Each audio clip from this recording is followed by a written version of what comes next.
Greetings and welcome to Talk a Little, Learn a Lot, the American Society of Naval Engineers podcast, during which we talk about all things ASNE. I'm your host, Stephen Phillips. Today, I'm joined by Leigh McCue to learn more about her and her vision for ASNE. Leigh McCue is the chair of George Mason's Department of Mechanical Engineering.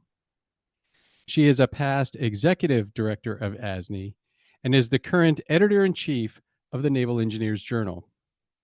Leigh, thanks for joining me on the podcast. I look forward to our discussion. Thank you so much for inviting me to be on the pod. Leigh, clearly everyone in ASNE presumably has a passion for naval engineering, something that connects them to the organization. What is it for you? Yeah, so listening to past episodes of this podcast, it sounds like many of the people who you've interviewed knew early on that they wanted to go down a naval engineering pathway. They really knew what the field was, or they had this sort of deep connection to the Navy or to shipbuilding. I was kind of funny in that while my father had served in the Navy as a lawyer, and I grew up sailing on Lake Michigan, I really didn't know that naval engineering was a field. And I didn't know about it really until grad school, even. I had done my undergrad in mechanical and aerospace engineering, and then I went to grad school for aerospace engineering and was just taking advantage of opportunities in grad school to attend seminars by different speakers. And so I went to a talk that, if I remember correctly, was by someone from Carter. And of course, everything Carter does is really exciting to see. You know, they show amazing model tests, and it's The just tow really, tank. yeah, the tow tank. It's just really engaging. So I saw this talk and I went up to them afterwards and said, "This is amazing. How do I learn more?" And they said, "Well, you happen to be a student at the University of Michigan, which happens to be one of the few places that has a naval engineering program. You should walk across the street to the Naval Architecture Department and learn more." So the next thing I knew, I was a grad student in naval architecture and marine engineering instead of aerospace engineering, and really enjoyed it. I had a wonderful PhD advisor with Armin Trosch. I met my husband in that program, Charlie Weil, who was doing a master's degree there when I was doing the PhD. So life pieces clicked pretty well once I switched into naval architecture.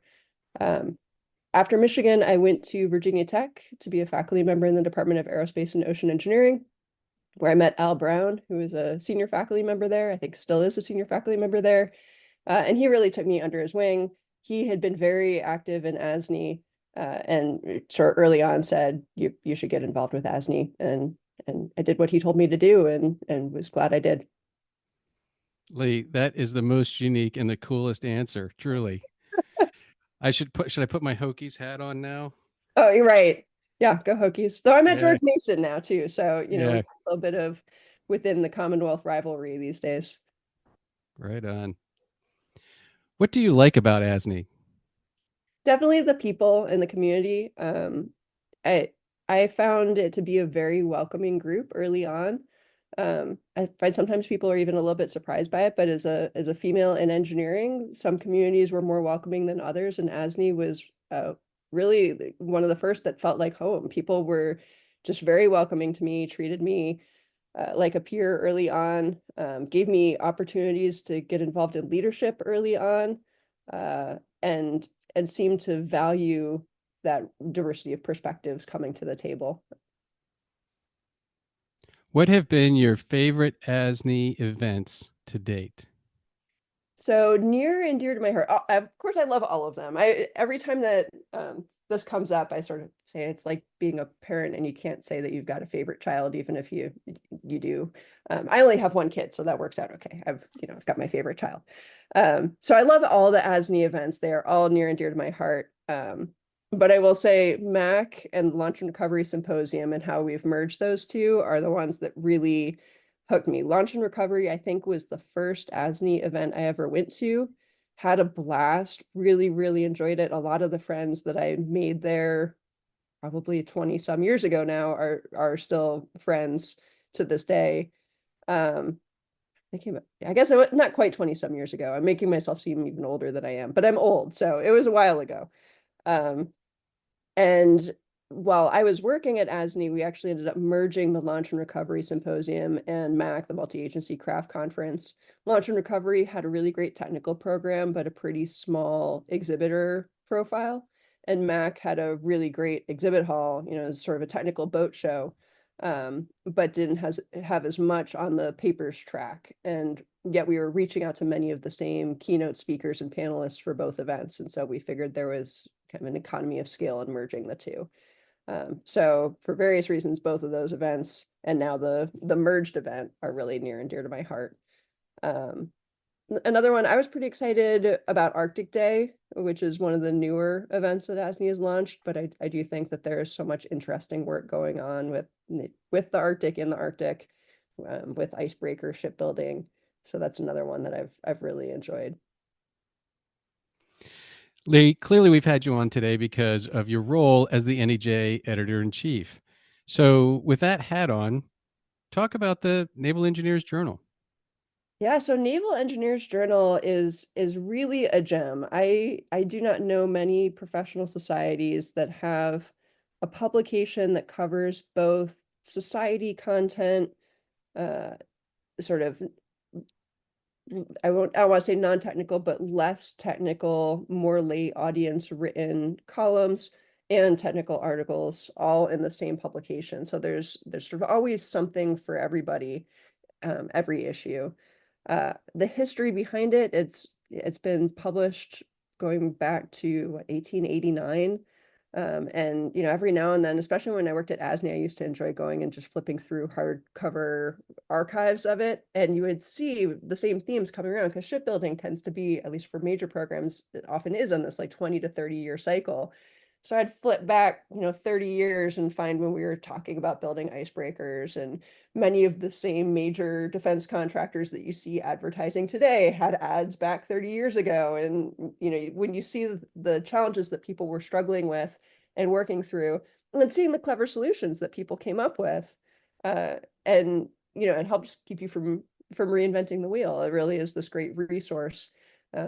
Sometimes where you can say, okay, they encountered this technical challenge before and here's how they fixed it. And sometimes you look at it and say, okay, they encountered this technical challenge and they were limited by the material science of the era or the computational power of the era or what have you. And we can take a fresh look at this now, given modern tools and technologies. So I think Naval Engineers Journal is a real gem.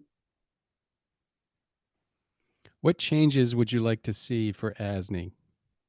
That is a funny question for me because I feel like since I was executive director before, I had my chance to push through the agenda items that I really thought were important. And so I've been really enjoying watching what Dale has been doing with the society and seeing the great leadership he has been taking on, in terms of, the current state of events, building out professional development opportunities and continuing education, the STEM outreach stuff that just keeps growing and growing and growing. Mike Briscoe is doing an amazing job with that. Um, that whole ASNE team I know works exceedingly hard, with a really lean team. And I think this podcast is a great example of the fact that ASNE is trying to think creatively about ways to reach broader audiences. So, mostly all I got is a hat tip to Dale for all that he's doing to really be forward thinking with the society. Right on.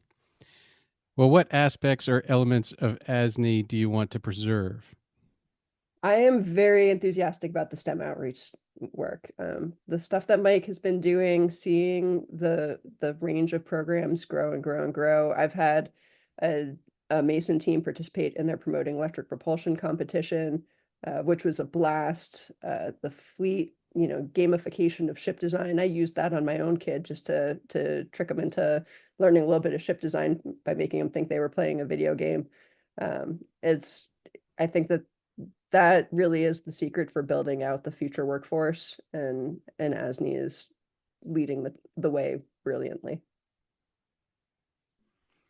What are the key challenges that naval engineering is facing?